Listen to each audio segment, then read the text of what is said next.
it is a kind of time, place, and manner restriction in here. And not necessarily on the duty to speak appropriately, but in the sort of semi-contractual obligation between the university administration and the speaker in question.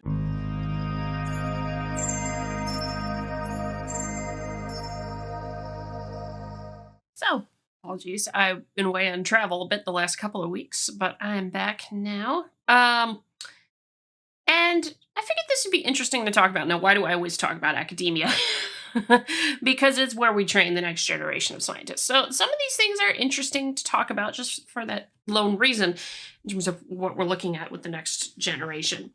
And of course, now we're also just past the time when that current next generation just graduated and now heading off into the workforce or into graduate school or any number of different things. And so this came up as a question on the Heterodox STEM Substack, and I figured it would be interesting for a discussion. And it revolves around MIT's commencement speakers, and specifically their student class president, who gave a graduation speech that was not what she originally told the university she was going to give, and hence the reason for some of the controversy around it. So this comes from Heterodox STEM. How should universities deal with graduate speech malfeasance? Eric Rasmussen writing here.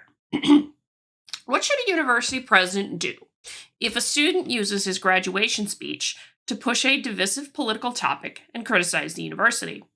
That came up in the Massachusetts Institute of Technology this year. At the Massachusetts Institute of Technology, MIT banned its 2025 class president from the main graduation ceremony after she abandoned her pre-vetted speech and delivered a pro-Hamas speech during an event the day before, with the university spokesperson stating, quote, "MIT supports free expression but stands by its decision, which was in response to the individual deliberately and repeatedly misleading commencement organizers and leading a protest from the stage, disrupting an important institute ceremony," end quote. The speech was posted online by the Palestinian Youth Movement. Vimuri wore a keffiyeh for the speech and called out MIT for its research ties with the Israeli army. Yada, yada, yada. That's not the important thing here, actually, so I'm not going to go too much into that. You can obviously go see the speech yourself. That's not the point that I want to get into with this. The point is later on down the road. The next day, MIT President Sally Kornbluth said at the commencement that the Institute allows, quote, "a lot of room for disagreement, whether the subject is scientific, personal, or political," end quote, but encouraged the new grads to rely on the, quote, "beauty and power of the scientific method, and I need you all to be ambassadors for the way we think and work and thrive at MIT," end quote. Did MIT do the right thing? Vimuri offended in two ways. First, she misused her position to advance her personal political views in a forum meant as a celebration of finishing study at MIT. She ruined the ceremony for Jewish and Israeli students and other people who disagreed with her support for Hamas. Second, she lied to the administration, saying she was going to give one speech and then giving a completely different one. Lying is the worst offense. Lying is cheating, like cheating on an exam, but worse.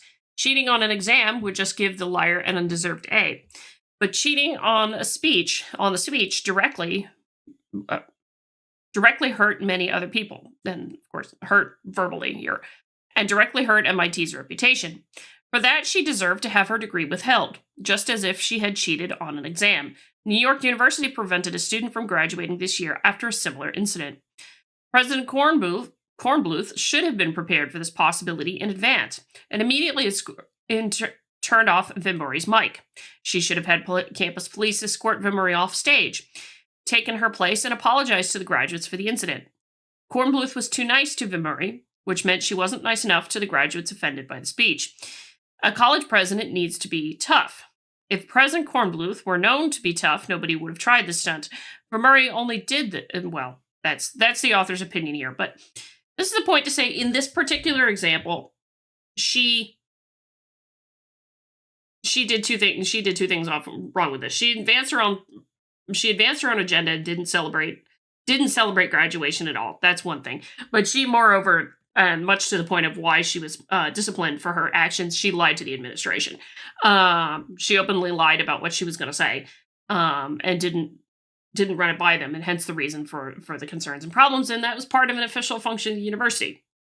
In this case, it's not necessarily about the content of what she said, it's the fact that she lied and told the administration one thing or another, in which case, yeah, she got the discipline there that I think was warranted. Now let's go to the other question, which is actually a bit more interesting. What if the administration had not asked and the student had not lied about the speech that was to be given? This was not the case at MIT, but it makes for a useful hypothetical, and that's why I wanted to get more to this particular point, because it is a useful hypothetical. When the news broke Thursday, I posted it on the discussion board of the MIT Free Speech Alliance, join MFSA here, which the MIT Free Speech Alliance, actually, if I recall correctly, came out of the whole kerfuffle of Dorian Abbott being canceled from the Pearson lecture at MIT in the Earth Sciences department, if I remember correctly. That was spawned out of that whole thing, if I recall right, but I may not, so just note there. MFSA, an alumni group, membership is free, but one of the perks of being a member is access to these online discussions. MFSA has a congenial, if wary, relationship with the MIT administration.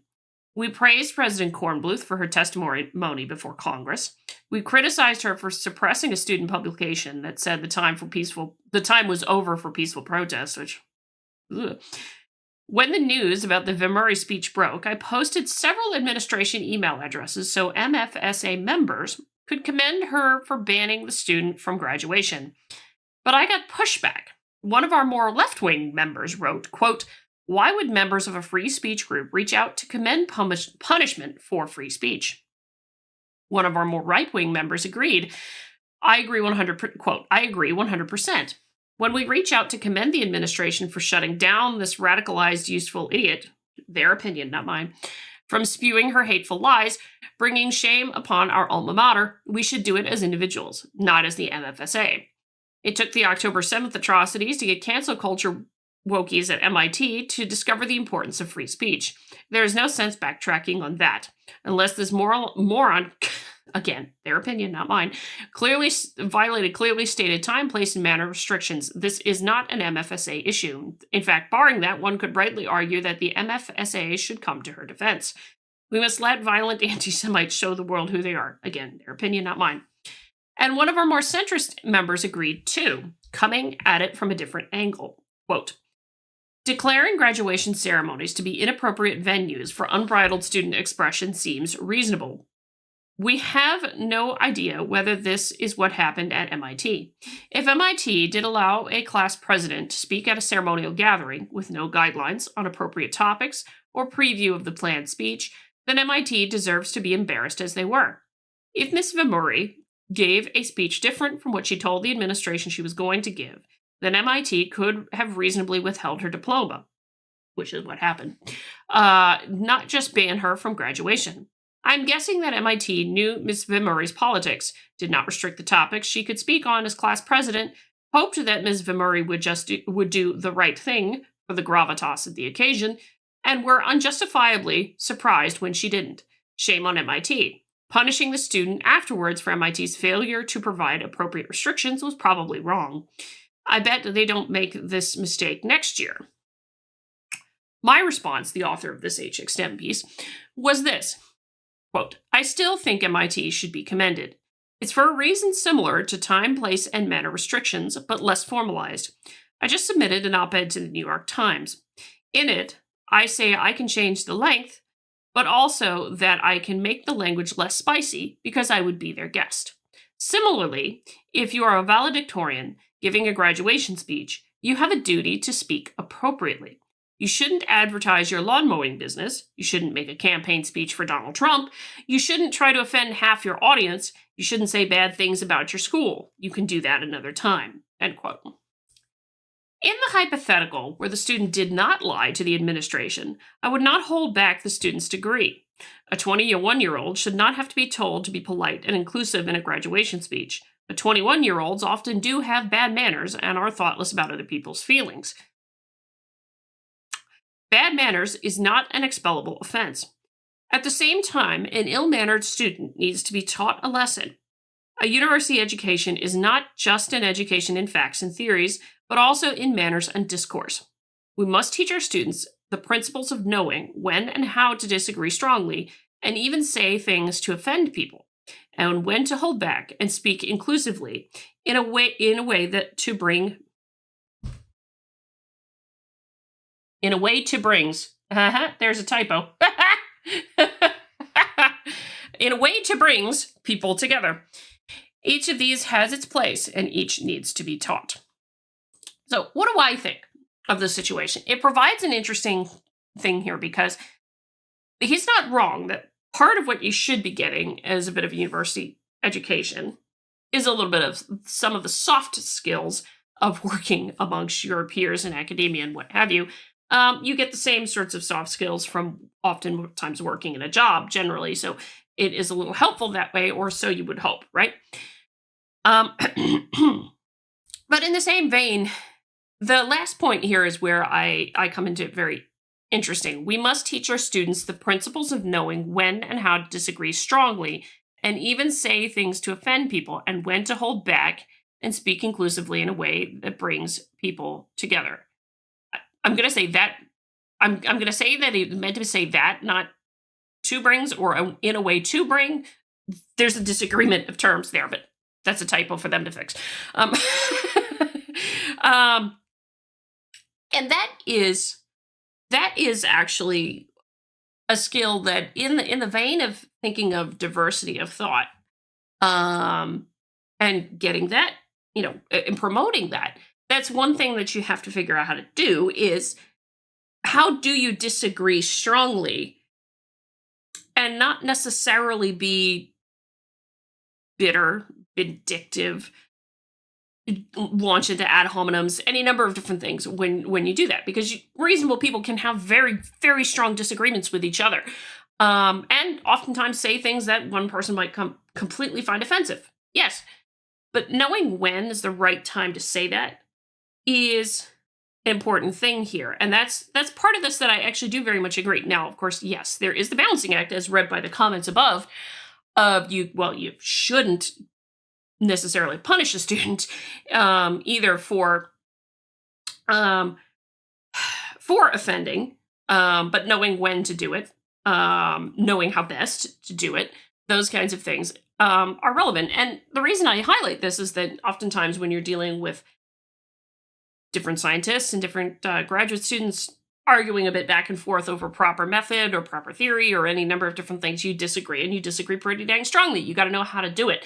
And there is a certain degree of professionalism that's required in things like peer review, and that's what it comes down to, is a bit of professionalism in there. So in this case, it's kind of what I think about it. Not to say you shouldn't speak your mind. Absolutely do speak your mind.